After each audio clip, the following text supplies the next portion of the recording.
Oh, welcome to another edition of Disability and You. I'm Ganesh Singh, your host. On this edition, I will be discussing inclusive elections and accessible voting for persons with disabilities from a global perspective. Joining me on this edition is Virginia Atkinson, and she is the Global Inclusion Advisor at the International Foundation of Electoral Systems with a wealth of experience on inclusion of persons with disabilities in mainstream programs, but more so elections and accessible voting for persons with disabilities. So, Virginia, welcome to Guyana and also welcome to Disability and You. Thank you, Ganesh. I'm happy to be here. Excellent. Let's get straight into what is inclusive elections, and inclusion of persons with disabilities in the electoral process. What that means, help the public to understand. Sure. In short, what it means is that people with disabilities have equal access to the political process. More specifically, what that means is eliminating several of the few big barriers. One of the first barriers that many people with disabilities experience when trying to vote is actually the legal framework. So in many countries around the world, the law actually says that if you have an intellectual or psychosocial disability, for example, then you can't vote. So any of the other accommodations throughout the rest of the political process really don't matter if there's this very big legal hurdle in the beginning. There are also several other barriers, though, throughout the political process. There's the one that I think most people think of, which is physical access. So many polling stations and voter registration centers and places like that are not physically accessible. There's access to information barriers. So information is not produced in Braille or in sign language or in easy to read. And then one of the last barriers is unfortunately attitudinal barriers, that there are just questions and misplaced assumptions on why people with disabilities would want to vote, which of course we do. Everyone would like to vote. Definitely. So, good. Tell us about your work now, since we have an understanding of inclusive elections. Tell us about your work in helping to improve or get more persons with disabilities globally included in the electoral systems and to vote. Sure. So I work at the International Foundation for Electoral Systems, and we are an international organization that works on issues related to democracy and governance around the world. My role specifically is to make sure that people with disabilities are included in that work. And so some of the stakeholders that I work with are people with disabilities and disability rights organizations, election commissions, election observer groups. Many election observer groups are often not inclusive of people with disabilities, as well as national human rights commissions, because unfortunately in some contexts, disability rights are not seen as human rights. Yes, which of course we agree they are. So ironic. Indeed. Globally, when you mentioned you work with IFS, which is, your work spans the globe. What are some of the things that you've done through IFS to ensure that persons with disabilities can be more included in this process? So what are, some of the success stories that you can share? Yeah, there's quite a few good practice examples, many of which are quite easy that I wish many other countries would adopt. And the first one that comes to mind is actually from the Philippines. And in the Philippines, they have similar issues in terms of access to polling stations, which are usually held in schools that many countries have. And so what they did there is they did a pilot where people with disabilities could go to shopping malls to vote. And the shopping malls are accessible, Ganesh, because everybody... In most places, yes. Yes, if there's money involved and we want everyone's money, then, we make that building accessible. And so they held a pilot voter registration center at a shopping mall for people with disabilities only. And it was so popular that it's now expanded into allowing people with disabilities to vote at shopping malls, so setting up polling stations within the mall. And also now all the other citizens are asking for this. It's so much easier, right? Yeah. The shopping mall might be somewhere that you can go and tick a few items off of your to-do list. Whereas if you're going out of your way to some government building or a school, that's not something you would be doing on a daily basis. So it's a lot easier. And what about, that's for persons with physical disabilities, but what about persons, some success stories in relation to persons with intellectual and psychosocial disabilities, like you would have mentioned, and there are legislative frameworks in some countries that hinders these individuals from voting. Are there any success stories that you can share in relation to this specific group? Yes, absolutely. There's actually quite a few countries in the last, I'd say, 5, 10 years that have started to change their election laws to remove those discriminatory clauses. And that's been the result of advocacy from disability rights organizations, as well as in many cases partnering with human rights organizations. So, for example, in Indonesia, there's been some really good progress on this recently, the law being changed. And once the law is changed, then we need to also think about putting voter education information in accessible formats. So, Definitely. yeah, in Moldova, for example, they have developed an easy to read guide. And easy to read is accessible for people with intellectual disabilities as well as for people with low literacy. Exactly. So it's not just for persons with Yep, disabilities. exactly. I think, at least I often find some of the information that comes about the election to be quite administrative and difficult to weed through. So That is so true. I think many of us would appreciate easier Easy to read understand. versions, yes. And what about persons who are blind and visually impaired? I know that's a very touchy subject here in Ghana in relation to having persons who are blind, sorry, vote independently. Are there any stories in relation to that you can share? Yes, this is a challenge around the world. And what the easiest thing that's been done is develop a tactile ballot guide. And this is a resource that it's sort of a folder, and it has either braille or tactile on the top of it. And you slip your ballot inside the folder, and then you can use the braille or the tactile to determine which vote you would like to make. And you only need one of those per polling station, so it's not, something that's incredibly expensive or difficult to develop. And that resource then allows people who are blind to vote on their own and unaided. And in which countries these guys were produced? There's a lot of countries A lot actually of that do countries. this. So it's widely used. They are quite widely used, yes, around the world in all different regions, including here in the Caribbean and Latin America. And what are some of Europe. the countries in the Caribbean? So the Dominican Republic has a tactile ballot guide. Their election commission has actually been really great in terms of codifying disability rights. So they have a disability rights policy within the election management body, and that describes for things that they will do. So, for example, putting voter education information in accessible formats, developing these tactile ballot guides, selecting accessible polling stations. These policies are really quite helpful in terms of codifying and outlining what an election management body can do, so that we're not then reliant only on one internal ally within the election commission.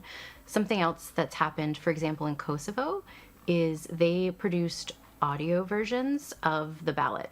And they had headsets in the that's polling interesting. stations. Yeah. And so voters could come in, plug in the headset, and then listen to the choices and know, okay, So that's electronic voting. no, it's voting with a piece of paper, but they have the headset that reads the ballot and says the first candidate is this, second candidate is that, and then the voter uses a tactile ballot guide, or if they would like, an assistant of their own choice to fill out the ballot after they've listened to the options that are on the audio headset. That's an interesting combination. What about the use of Braille? The tactile ballot guides, but I'm sure there are countries where Braille is widely used. And is that incorporated into the actual voting process? Yes, so it depends on each country. In some countries, the rate of Braille literacy is quite low, so that's actually not a helpful resource to develop if most voters can't use that. So what's done is using tactile instead. So, for example, in Sierra Leone, they developed a tactile ballot guide, which has raised dots. So the first candidate has 1 dot, second candidate 2, and so on throughout the whole ballot. And in that way, you can identify which candidate you would like to vote for without having to be fluent in Braille. All right. Something. But one of the things that I want to clarify is that do you need, based on your vast experience, do you need the necessary legislative framework to allow for the use of tactile ballot guides? In most countries, no. This is different depending on the legal context in each country. In most countries, the election commission, it's within their purview, within their policy making purview, to develop a tactile ballot guide. The exception to that is if the development of the tactile ballot guide also requires changes to the ballot itself. Because in some countries, when we're developing the tactile ballot guide, we realize, you know, it really would be easier if we could adjust the ballot a little bit to make the tactile ballot guide work better. And depending, again, on the local context, sometimes that requires a legal change, changing the ballot. But if the ballot is not required to be changed, then it's just given an additional tool to help in the voting process. Correct. Exactly. Interesting. So there's no need for legislative changes or In amendments. most country contexts, no. Yeah, that's a policy change. What about the voting of persons who are deaf and ensuring that they understand the process on the day? Yeah, so this is a big challenge because in many countries around the world, there are not enough sign language interpreters that are actually trained and certified in the local sign language. So even in many cases where an election commission wants to have sign language interpreters on their voter education information, sometimes there aren't enough to go around. Or in some cases, they end up using an interpreter who actually isn't qualified. And then that interpreter has, you know, given incorrect information. So something that we have done in quite a few countries around the world, most recently in Tunisia and in Armenia, is develop a sign language electoral lexicon. And what I mean by that is we have found in many countries around the world that the local sign language doesn't have agreed upon terms for keywords in political participation. So there isn't agreed So they upon. develop those words. Yeah, so there isn't, for example, an agreed upon sign for vote or ballot or election. So how can the deaf community have, you know, a comprehensive discussion about politics if there aren't these agreed upon signs? And so what IFAS has done is bring together deaf people and sign language interpreters, and in some cases also academics, to produce these electoral sign language lexicons.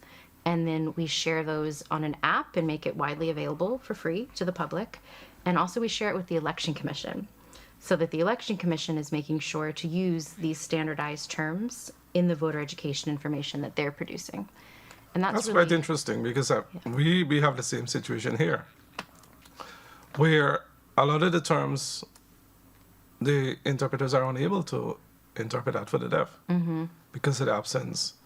Virginia, before we took that break, you mentioned some of the best practices across the globe in relation to getting more persons with disabilities involved and included in the electoral process, and also how on the day of voting it can be accessible for all persons with disabilities. You know, based on your experience and working across the globe with different stakeholders, what's been the main challenge or the main pushback you guys would have received from the powers that be? Yeah, it's a good question. There's unfortunately several different types of pushback that we receive. And some of that actually starts in the family, of family members not wanting their, you know, sisters, sons, daughters to vote or to participate in the political process. In one country in Eastern Europe, we arranged on election day to have accessible transportation to the polls. Because in that country, the only other way for you to get to the poll in an accessible way is if a political party comes to pick you up, which is not ideal. Exactly, that's non-partisan. Yeah. You know, it's biased. Yes, exactly. And then there's kind of an assumption that you will vote for whatever party it is that has provided that transportation. So we arranged the transportation, and we had a list of young people with disabilities who had just turned voting age. And we thought we would prioritize them and make sure that these young people who were able to vote for the first time could make it to the polls. And we showed up to the house of one young man, and his mother wouldn't let him leave. And his mom literally said to us, if he goes outside today, he's going to want to go outside every day. Wow. And that's And that's mom. a problem for her. It's his mom. Yeah, exactly. So imagine, you know, the hurdles that this young man is going to have in his life, if that's even just his environment at home. We also experienced pushback and issues with our government partners. Sometimes that is around money.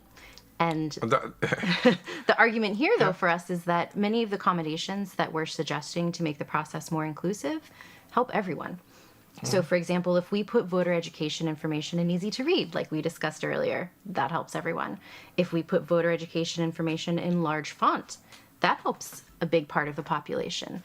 Because including with age, exactly. I the was about site to goes. yes, including older people who Yeah. maybe wouldn't self-identify as having a disability, but from a functional perspective, they do, and they could benefit from that large font. Exactly. Similarly, in terms of making polling stations accessible or selecting buildings that are already accessible, this helps people who have limited mobility, people who maybe have a temporary injury, maybe they temporarily, broke their leg or something like this. It helps parents with young children not having to navigate up and down bunches of stairs. So this is also something that makes the process easier for everyone. So these arguments are, I think, easily refuted, but unfortunately, we do frequently encounter them. One of the other barriers is sort of related to a lack of awareness and a lack of capacity on disability rights. So, for example, in one country, we worked with our disability rights partners in Africa to advocate for them to include a sign language interpreter, for the Election Commission to include a sign language interpreter in their voter education. They agreed to do that. And then the sign language interpreter that they hired wasn't actually fluent in the local sign language. Oh, wow. Yeah, and so there were multiple errors in the content of the information that the Election Commission was disseminating, including things like, instead of saying, if you would like to run for office, he said, if you would like to jog For office. which are not the same. Exactly. There's a lot more capacity building that needs to be done with our government partners, as well as with other civil society organizations, such as election observers. But what are some of the strategies that were used to get the policymakers to understand and, to highlight to them, this is what can be done, this is why it should be done? Any evidence-based strategy that has been used that you can share? Yeah, so one of the biggest things that we do is actually just point out international standards that in most cases the country has signed on to. So, for example, the UN Convention on the Rights of People with Disabilities has been ratified by over 90% of UN member states. So nearly every country has ratified this. And Article 29 of that treaty is focused entirely on participation in political and public life. So in most cases, in the places where we're working, the government has actually already said they will do these things. They've already said they'll make the polling station accessible. They've already committed to making accessible voter education information. They've already committed, for example, to allowing people with disabilities to have an assistant of their own choice. All of that is specifically mentioned in Article 29. And so in some cases, what happens is that when a country ratifies the UN Disability Treaty, it actually is kind of implemented by the Ministry of Health or the Ministry of Social Welfare. And so the election management body, in some cases, just doesn't even know about it. That's so true. Yeah, so that's one of our first port of calls for advocacy, is just to the Election Commission, do you even know, that this has been ratified by your government, and that there's this article that's entirely focused on the work that you do as an election commission. And what about ensuring that the elections and boundaries commissions or the bodies that look at elections, letting them be aware of what are the current limitations, the current barriers, and highlighting to them, this is what you can do. Are there any observations done on that level to gather data to better inform the process? Absolutely. So there's two different things that can be done for that. One is to conduct audits of polling stations. And that can be done at any time. It doesn't have to be done, during the elections, where you send out teams of people with disabilities to go to the polling stations, determine if the outside entrance is accessible, if there's a restroom that's accessible in the building, if the doorways are wide enough, make sure there aren't any overhanging barriers, these sorts of things. And we've done this in quite a few countries where we produce these audit reports of the polling stations, share it with the Election Commission and the Ministry of Education, because most polling stations are in schools. So if we're going to make, accommodations to make the school accessible, that will help students and teachers as well, not just the voters on election day. And in some countries, we have formed working groups comprised of the election management body, the Ministry of Education, and disability rights groups, to look at developing action plans for addressing the barriers that have been identified. And those have been quite successful because it's sort of a multi-team effort, you know. In many cases, the ministries of education and the election management bodies also have not talked before. So that's a big problem. And something that's been very effective is to take all of that information that's in the audit reports and to put it on the election management body's website. And then you can go to the website and you can see, okay, my polling station, the entrance is physically accessible, for example, but maybe the restroom is not accessible. And some countries will actually let you online on the website of the election management body change your polling station to another one that is maybe more accessible for But you. that's only if the website is accessible. Exactly. That's the other hurdle, is that the website itself has to be physically, or has to be, accessible. The information on there has to be accessible. And that is mainly for persons with vision disabilities. Exactly. And what about on elections day, having persons with disabilities involved in observation and assessing what is done on that day? Are there any best practices or examples that you can share of Yes. this being done? Yeah, so this is something that's become more and more prevalent over the last 5 or 10 years, is people with disabilities either being hired as observers for the National Observer Group or International Observer Groups, or forming their own election access observations. And this is where we deploy teams of people with disabilities to go out on election day, as well as in some cases in advance, to monitor campaign rallies and events and see if the information is accessible, as well as if the buildings are accessible where these events and polling stations are held. And then the observation report is produced that gives recommendations to election management bodies on ways that they can make the process more accessible next time. And if the observation includes a long-term observation, some of those recommendations can also be for political parties on how to make their information more accessible and get more voters, you know? And that's one of the major issues, where information that is disseminated by the political parties, they're not accessible for persons with various types of disabilities. Yes. And so the persons with disabilities vote, but they vote based on the lack of information. Exactly. Yeah. Both information on the candidate party platforms and And the also process. information on the process. Yes. Yeah, where to go, how to mark your ballot, that sort But of thing. what about civic education? How can that be more inclusive? Yeah, so civic education, I think at IFAS what we do is we have a two-pronged approach to that. One is looking at formal civic education, and by that I mean civic education that's happening in schools. So for children and young people that are already enrolled, in the primary school system all the way up to the university level. We develop civic education curriculums that in many cases are officially approved by the ministries of education in their respective countries. And that content includes information, for example, learning about the UN Disability Treaty that we talked about earlier. And it also includes information on disability rights and awareness raising for the young people that are in school. And this makes a big difference. And that's the young people with disabilities. Young people with and without disabilities. Okay. And that makes a big difference, especially when it's done in younger ages, because we can nip those stigmas in the bud, That is true. at a young age. The other sort of track that we do in terms of civic education is non-formal civic education. So that's things that are happening outside of school. And one of the good examples that we do there is, for example, democracy camps, where we take a bunch of young people away for a week or two, to somewhere outside of a city, and they are there together in a summer camp environment, learning about civics and the structure of their government and how they can engage in the process. And often these students will develop action plans of things that they want to then do in their communities when they get home. Quite interesting. And once these persons return, what about support to helping them access resources to implement these action plans?